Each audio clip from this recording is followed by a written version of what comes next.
welcome to Beyond the Knife, a medical history podcast brought to you by Surgeons' Hall, Museums, Library and Archives.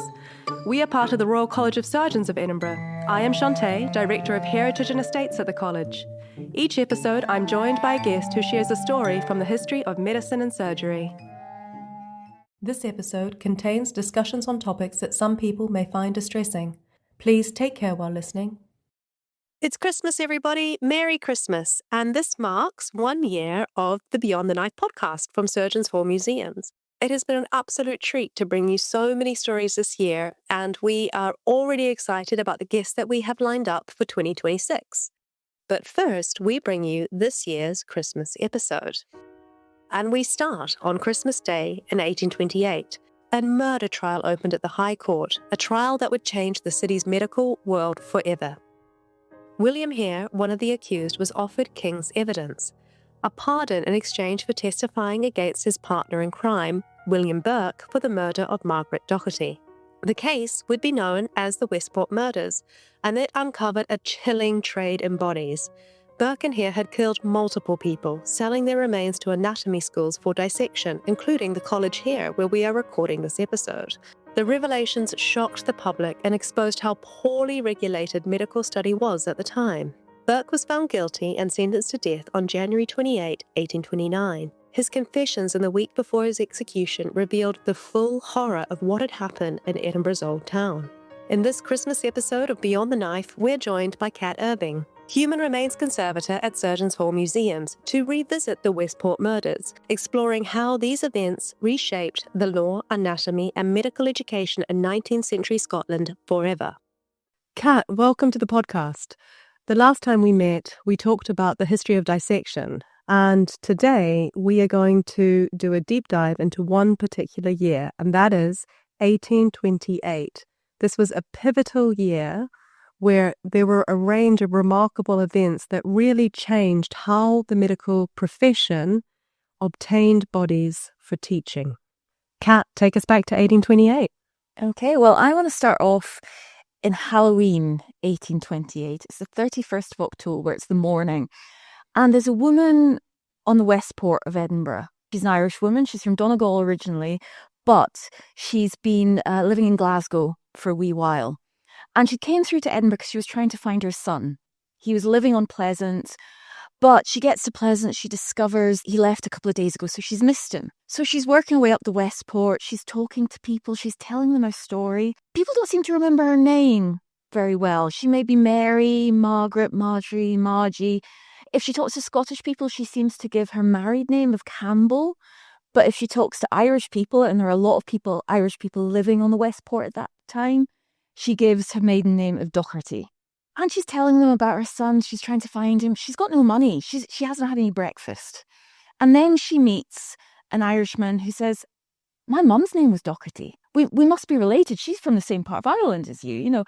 Come and have breakfast with me. And he invites her back. They have breakfast. She meets his wife, Helen, Nellie, and then meets some other people, a man called William Hare and his wife, Margaret, some of the neighbours. She also meets a couple called Anne and James Gray, who are also lodging at this place where they're having breakfast. But this man, William Burke, he seems quite keen to get Anne and James Gray out of the house for some reason. So he arranges for them to go and stay at another lodging house, another rooming house nearby. And Anne Gray will later say she thinks that's because they're not Irish, that they were being excluded for that reason.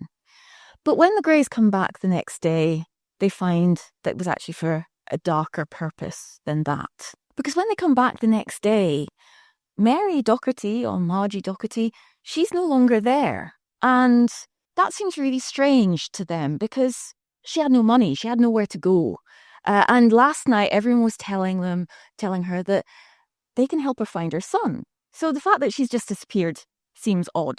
And the other thing seems odd is that everyone's a bit grumpy. They're telling them not to go near the pallet where they've got some socks that belong to their child. But that's where they usually sleep. Why can't they go there? And they get the room to themselves for a little while, and they manage to get to the pallet, and they're looking through the straw, and an arm appears. And they pull some straw away, and they find Mary Doherty's body. So at that point, the Greys pack up their stuff, they leave, they go to the police station at Fountain Bridge. And the police come, they return to this lodging house. The body's no longer there. And the next morning, they knock at the door of an anatomy school run by Dr. Robert Knox. And they ask if they've had any recent deliveries of bodies. And a tea chest is revealed, and they find Mary Docherty's body inside. And so Burke and Hare and their wives are arrested. And later it'll be found that they murdered at least 16 people to sell bodies to anatomists. Tell us more about Burke and Hare. Well, they were Irish, and they came to Scotland to dig the Union Canal. They weren't from the same part of Ireland. They didn't come together. In fact, they only actually meet in 1827. At that point, the work on the canal's over. They've moved to Edinburgh. Hare's taken up with a woman who runs a lodging house. So he's working there. That's how he's making his living. Burke has become a cobbler. But in 1827, they go to Pennycook to help with the harvest, and that's where they meet. And it's later that year where somebody dies in Hare's lodging house, a man called Old Donald, who owes some rent. And Burke has the idea that they can take the body and they can sell it to make some money, to get this rent back. And so off they go. They go to Robert Knox's anatomy school, as they would do almost a year later with Mary Docherty's body, and they sell Old Donald. And they get quite a lot of money. They get £7 and 10 shillings. And Burke's been doing quite well as a cobbler. He makes about £1 a week. So this is significant income. And so when one of Robert Knox's assistants said that they'd be glad to see them again when they've got another body to sell, well, they start to think, how can they get other bodies? And so the idea they come up with is killing people. And you'll hear a lot of people will refer to Burke and Hare as body snatchers. They were never body snatchers. And it always makes me quite sad because, as I said, we don't know Mary Docherty's name. You know, she's dead. We don't have that information. And Burke and Hare were really preying on vulnerable people. You can see Mary Docherty had no money. You know, her son didn't know where she was. It's likely she wouldn't have been found, she wouldn't have been missed for a while. And this is the kind of people that Burke and Hare were preying upon. So 6 of their victims, we don't know what their names were. And one of them is only known as Effie the Cinder Gatherer. So that seems really, really sad. And if we're just referring to them as body snatchers rather than murderers, it feels like we're doing an injustice to the people who died. So, Kat, the distinction in terms of body snatching, grave robbing, what was that? Body snatching, grave robbing was done by groups of men, often called body snatchers, sometimes the resurrection men, the sack-em-up men, who would break into graveyards and find freshly buried cadavers to exhume, take away and sell to the anatomists. And this was a common way that bodies were supplied to anatomical schools at this time. It's really interesting because grave robbing wasn't a crime per se, because you can't steal a body because the body doesn't belong to anyone. So you might get a lesser crime of disturbing a grave. And you had to make sure that you took any clothes or anything that people would be buried with off and leave them behind, because if you took the clothes, well, that's stealing and you can get hanged for that. But taking the body wasn't a crime. And people really had a horror of body snatching. There were a lot of ideas at the time about having to be buried intact in order to rise come Judgment Day. So if your body was being taken away to be dissected, well, that could affect yours or your loved one's chances, of getting to the pearly gates. And so people would try a lot of different methods to stop body snatching. And you can see a lot of these around Edinburgh. If you go to Greyfriars, you'll see moat safes, which are cages that would put over graves to stop people being able to dig them up. A lot of the burial grounds around Edinburgh have watchtowers where either you or someone you paid could stand watch to check that no one was sneaking in after dark to steal a body from the grave. So when Burke and Hare were finally arrested, what happened next? Well, first of all, they have to prove it was murder. Because when they're arrested, Burke and Hare and their wives say they've never met this woman. How could they have murdered her? They hadn't even seen her before. So they have to actually prove that this was murder. And so first of all, the body is examined by the police surgeon, Alexander Black. And what he discovers is that the face is quite blackened and swollen, but there's no bruises, no wounds, nothing of any consequences on the body that really suggests that violence has been done. So they bring in some medical inspectors appointed by the court. So we get Robert Christison, we get William Newbiggin, we get the professor of medicine at the university, William Putney. He comes along, he's just in attendance. But it's really interesting that Robert Christison is there because his speciality is toxicology. So this is suggesting that because there was no violence on the body, that they think that maybe she was poisoned. But Christison looks, he examines the stomach contents and he says, it contains about half a pint of this greyish pulp, like half-digested porridge, entirely free of any spirituous or narcotic odour.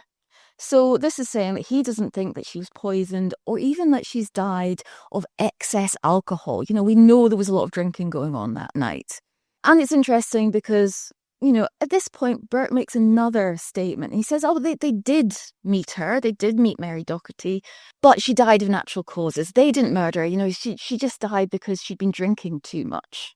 So the conclusion in terms of cause of death is that it was probably death by violence with a suspicion of death by strangulation. And this is interesting because this is early days of forensics.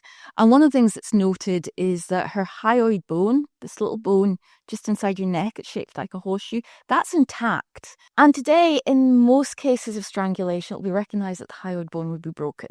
But that wasn't the case for Mary Docherty. The other really interesting thing that Christison finds is that she's got a rupture between her C3 and her C4 vertebrae. So this is bones in the neck. There's a space between them. And that was thought maybe to have been potentially what's killed her. But there's no external marks. And Robert Christison actually does some experiments. He gets 3 cadavers, no mention of the sources of these cadavers, and he tries to figure out what would have caused this. And the conclusion that he came to is that this rupture in the neck was actually caused by her body being put into a tea chest post-mortem. So this was nothing to do with her death itself. So we don't have a clear cause of death. It's just a probable cause of death. And the team for the prosecution are worried that that's not enough. You know, that's something that could easily lead to a verdict of not proven rather than a guilty verdict. And so they change tactic. And at this point, they talk to William Hare. They say, if you confess, if you will stand against William Burke and tell us what you did and what he did, we will give you immunity from prosecution. So he turns King's evidence. And this is exactly what happens. You know, they go to trial and it's Christmas Eve. There's a crowd outside the court because this has been very, very well reported. They get in there and Hare stands testimony against Burke and against Helen McDougall. He can't stand testimony against his own wife. So she is let off, but he's there to give evidence for what they did. And the trial continues through the night.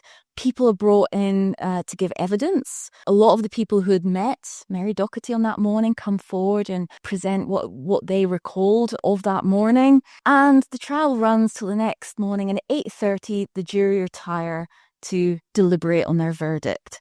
It takes them 50 minutes, and at that point the case against Helen McDougall is declared not proven, but Burke is found guilty of some of the murders. Christmas Eve and Christmas Day, Kat. Yeah.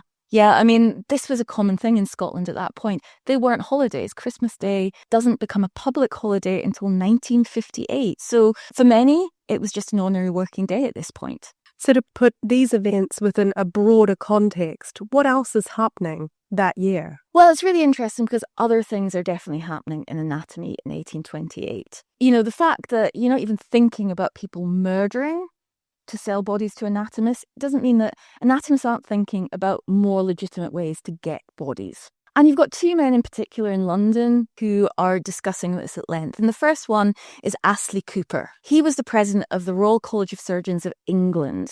And he's a superstar surgeon. And he's actually been talking about this since 1810. You know, this is something that's been on his mind for a while. And that's for a couple of reasons. First of all, economics. It costs money to pay body snatchers. They're getting a lot of money for what they're doing. And Astley Cooper feels this personally because he gets body snatchers to deliver bodies to his house so he can do an hour of dissection before breakfast. And that's how he has ended up as such a good surgeon. But but also from the point of view of teaching anatomy. It's meaning that it's more expensive to teach anatomy than it could be if you had another source of bodies. There's also status. At this point, we've got to remember that surgery was largely learnt by apprenticeship. It was considered very, very different from being a physician, and this is starting to change. At this point, more and more surgeons are starting to go to university to get degrees as well. But it's definitely down the medical hierarchy from the physicians at the top, the surgeons, and then the apothecaries at the bottom. And then you've got to think that, you've got this association with your supply of bodies. The legitimate supply is from hanged criminals. And then you've got this kind of shadowy association with body snatchers. And if you're trying to increase your prestige, that's not really a very good look. And you can kind of see that where we're sitting today. Chanté, we're in the Royal College of Surgeons of Edinburgh in the Grand Playfair building, which was actually under construction in 1828. So this building was just being built. It'll be finished in 1832. And anyone that's came to the museum and seen this huge neoclassical edifice that we're in will realise that this is people who are trying to go, look at us, aren't we important? So, Kat, Jeremy Bentham. Jeremy Bentham is the other man who is involved in trying to change body supply. And he's a philosopher. So you might ask what a philosopher has to do with body supply. And that's because he is a utilitarian. And the basis for utilitarianism is that all actions should be the greatest good for the greatest number of people. And he sees that dissecting bodies is a good. It has a benefit to people, that people are going to benefit from the knowledge that brings. And that's true. So for Bentham, just getting a dead body and sticking it in the ground, well, that's a waste. You could do something better with it than that. And one of the things that I love about Jeremy Bentham is that these aren't just ideas for him. He's practicing what he preaches. And as far back as 1769, when he was only 21, he writes a will saying he would like to donate his body for dissection, which is wonderful. But he thinks that body donation should be more widely practiced and there should be ways of encouraging that. So he thinks that possibly if you had medical treatment, you could get medical treatment for free if you agree that your body can be used for dissection after you die. And so these are some of the ideas that he has on this subject. And he starts to correspond with Robert Peel, who at that point is the Home Secretary, putting his ideas forward. And this leads in 1828, in April, to a select committee being set up to look at body supply. And they put a bill forward, this first anatomy bill. It's put to Parliament, but it fails in the House of Lords. So let's come back then to the end of 1828, to Burke. He has been found guilty and he has been sentenced, but the Anatomy Act has not yet passed. What happens next? Well, what happens next is the hanging. January the 28th, 1829, William Burke is hanged in front of a large audience. Many, many, many people watch his hanging. And then he is publicly dissected. And his dissection was part of his sentencing by the judge. The judge also says that his skeleton should be put on public display. Now, Burke's skeleton, I've heard a lot of people saying that it is here in Surgeons' Hall in this museum. It's not, and it never ever has been. He was dissected at the University of Edinburgh, and so his skeleton was put on display there in their museum. And it still is. I studied anatomy at Edinburgh University, and I would have tutorials and meetings in the museum watched over by William Burke's skeleton. And then in 2022, I was actually called in to do conservation work in that skeleton. So I've been inside William Burke's head in the most literal sense. And it was a very strange thing because obviously he's an articulated skeleton. So the bones are put together so they can move, in the way the joints would move in life. And while I was cleaning the skeleton, I was cleaning the inside of his ribs. And I did what I would do with any articulated skeleton when I did that. And I put his arm over my shoulder just to give me more access. And you suddenly think about who was the last person that he did that to. Was it somebody like Margie Docherty? Did they live very long afterwards? So it's a very odd feeling. But we do have a bit of William Burke here in the museum because we have a book that is bound in his skin. Why is there a book bound with Burke's skin, Kat? Well, this is something called anthropodermic bibliopagy, binding a book in human skin. It was done at various points in the 19th century. Sometimes it was medical men doing it. Obviously, they had access to skin. And for reasons best known to themselves, they decided it might be an appropriate thing to bind medical textbooks in that skin. So there are a few examples of that.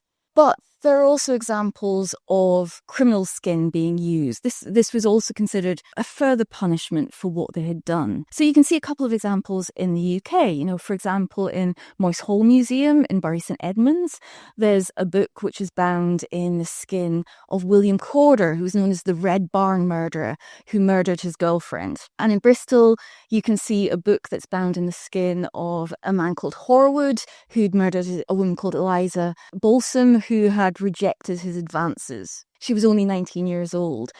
And it's interesting because both of those books, what's inside them is a transcript of their crimes. It's telling you about what they'd done. But obviously the book that we have, it doesn't have any pages in any longer. And it's very small. It's no bigger than my mobile phone. So, Kat, when Burke was hanged, what was the reaction? Well, it was very, very, very widely reported on. The public couldn't get enough of the details of this. They were utterly horrified by it. And so there were copycats. There was certainly a case in London, which became known as the London Burkers. They sell a 14-year-old boy, it's 1831, to King's College in London. And the demonstrators there look at the body and go, this is suspiciously fresh. And they don't think it's actually been buried. So they get in touch with the police. And Bishop is hanged for murder. And again, this is a very widely reported upon crime. And it kind of adds to the sort of fuel to the fire of this thing which we could call Burkophobia. And this was a terror that people had that maybe they or their loved ones would get murdered to sell to anatomists. And the flames were really fanned by the newspapers at this point. They were constantly talking about suspected Burkings or potential Burkings that had been going on. We even get the Lancet, something as, reputable as that, saying, oh, well, we think that there are more cases of this than have ever been detected. So this is something that people are thinking about a lot. And you've got to think that at this point, body snatchers don't have a very good reputation with the general public anyway. They're kind of thought of as a necessary evil by the establishment, but the general public didn't like them. But now every potential body snatcher was a potential murderer. And so we get this bill that has failed Parliament, a few years earlier, and they put it back to Parliament. And you've not just got the incentive of, we really need to find a better supply of bodies to try and stop this. You've got all this extra stuff that's going on. And so when they put this bill forward, not only have you got all that, they also start to change the wording a little bit. So originally it was called a bill for preventing the unlawful disinterment of human bodies and for regulating schools of anatomy. But in 1831, it's just called a bill for regulating schools of anatomy. And they take a lot of references to dissection out of the bill. So while it's effectively saying the same thing, the wording is much more sanitized. It becomes a lot more easy for public discussion. And it passes in this form in 1832. So this gives us the 1832 Anatomy Act, which will give us a different legitimate source of bodies for medical education and study. And what that does is it means that bodies that are unclaimed from prisons, asylums, workhouses, they can be used by the anatomist. And this is largely the source until we get into the 20th century. What about Jeremy Bentham? Does he ever get to donate his body? Jeremy Bentham not only donated his body, but he went a little bit further than that. So he actually dies in 1832. So the year that the Anatomy Act that he'd been so instrumental in is actually passing Parliament. And he was dissected in front of an invited audience of his friends by a surgeon friend of his called Thomas Southwood Smith. But Bentham, in his most recent will, had also asked that Thomas Southwood Smith goes a little bit further. So he asks him to remove a skeleton and prepare a skeleton. And then he's to pad it out with straw and dress it in one of Bentham's customary suits and sit it in one of his favourite chairs in a thoughtful pose. And after that, he is to take his head, Bentham's own head, and preserve that. So Thomas Southwood Smith had been looking at the way that the Maori had been doing this in New Zealand, but he possibly hasn't gotten the techniques right because Bentham's head ends up looking quite strange. And people look at it and go, we can't possibly use that. So they tuck it behind his feet and they put in a wax model of his head on top. And that is still on display at UCL. You can still see that there. His head is now firmly under lock and key after there were allegedly a few student pranks with it. But while it may look like it's just a model, it does actually have his skeleton inside. So when we last met, Kat, we talked a bit about body donation and how that has changed over time from that idea of really being intertwined with Christianity and thoughts about needing your body to be whole in order to go to heaven. Yeah. Tell us a little bit more about the rise of body donation. You spoke a bit about how that shifted. How did that thinking continue to shift? This really happens in the 20th century. There are a few cases of body donation, and a really, really good source for references about that is Ruth Richardson's Death Dissection of the Destitute. But it's a handful, it's not a wide practice at all. You get into the 20th century, you have the First World War, and that really starts to change people's ideas about death and about the body. You stop having these grand Victorian funerals that were so common. Funerals become a much smaller affair. You start to think about the body differently. When you have so many young men being blown up during World War I, how can you hold on to the idea that your body needs to be buried intact? So that starts to change. And so after the First World War, you start to get a small rise in body donation, but that's still small. At the beginning of the 1930s, about 3% of all the bodies that were used were from donated bodies. Then you get the Second World War, and that really, really accelerates things. So you have this change. People are starting to see what doctors are actually doing. The idea that people are really benefiting from medicine. It isn't something to mistrust. This is something that's helped people and helped the loved ones of many of the men who have gone to war. So you get a greater interest in medicine, full stop. Then you get the NHS coming along, and that changes ideas about medicine and medical trust. And so by the end of the 1950s, going from 3% of bodies that are being used coming from donation in the 1930s, you get over 70%. And by the middle of the 1960s, most of the bodies that are being used are from donation. And in the 60s as well, we start to get universities having memorial services for the people who have donated their bodies. And if you want to donate your body today, you do so via the medical schools? Find your nearest medical school and get in touch with them, and they have paperwork that you can fill in to donate your body. And it gets used for students, it gets used for research, it gets used here at Surgeons Hall for practicing surgical techniques, and then the body will go for cremation or burial at the end of that. Thank you very much for joining us, Kat. You're very welcome.